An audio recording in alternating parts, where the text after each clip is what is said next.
今日同大家睇個拱北後院個房嚟嘅，呢個係98平方嚟噶。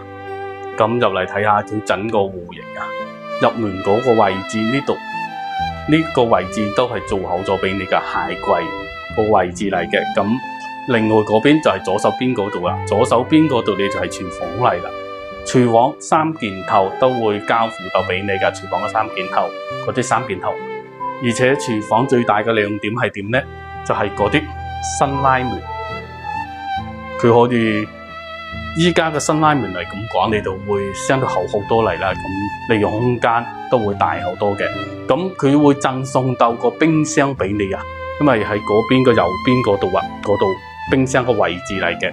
咁呢度係餐廳嘅位置啦，餐廳嘅位置睇下，餐廳同廚房係貼埋一齊嚟嘅，非常方便嚟嘅。咁佢最大嘅亮點喺邊度呢？就係個大廳啦，大廳可以睇下個大廳，嗱，呢個就係大廳嚟啦。大廳個光線係非常充足嚟噶，佢而且睇過邊度呢？睇過係板張山個景觀嚟嘅。咁我呢入嚟睇下房到底係實唔實用先。其實佢個房都好實用嚟噶。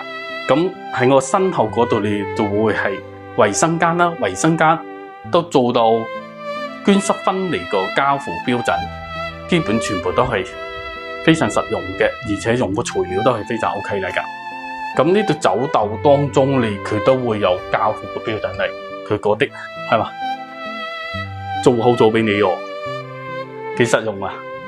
走道都利用好啊。咁入嚟嗰度你就會小朋友個房嚟啦，呢度係小朋友個房啊！哇，小朋友個房做到好溫馨噶，其實我都幾喜歡嚟噶呢個房，小朋友個房做得非常實用。咁我呢睇完小朋友個房我呢就會再嚟睇父母個房嚟嘅。咁父母個房喺個身後嗰度啊，咁我呢就會感受一下父母個房嚟嘅。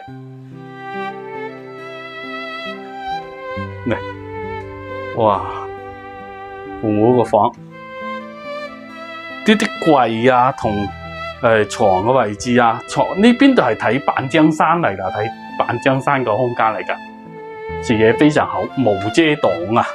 佢單價喺33000左右個價錢嘅，31000都會有，因為佢步行去拱北口岸個位置啊，只需要12分鐘，20分鐘都唔到，等於15分鐘咁。如果年輕人走得快啲，8分鐘、10分鐘都到咗啦。拱北後岸嗰度好近噶，就係呢度呢個位置，你就係衛生間嚟啦，主人房個衛生間嚟嘅。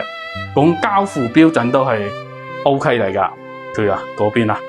咁再睇下主人房瞓覺個位置啊，我身後就係瞓覺個位置嚟啦。啊，係咪？幾好，佢梳妝台嗰邊會做好咗俾你噶，呢個梳妝台做好俾你噶，都係交付個標準嚟噶，連梳妝台都幫你想好個位置嚟啦，而家設計得非常唔錯嚟噶，佢梳妝台個位置係嘛，啊，非常 OK 嚟噶。咁主人房最大嘅亮點喺邊度呢？就係送咗一個飄窗嘅位置俾你，呢個飄窗嘅位置實用性都好高噶。咁佢外邊呢就係睇板張山個景觀啦。同埋你追佢個繁華景觀嚟嘅，如果感興趣嘅朋友啊，可以聯繫我啊，我帶你現場嚟參觀下呢個樓盤。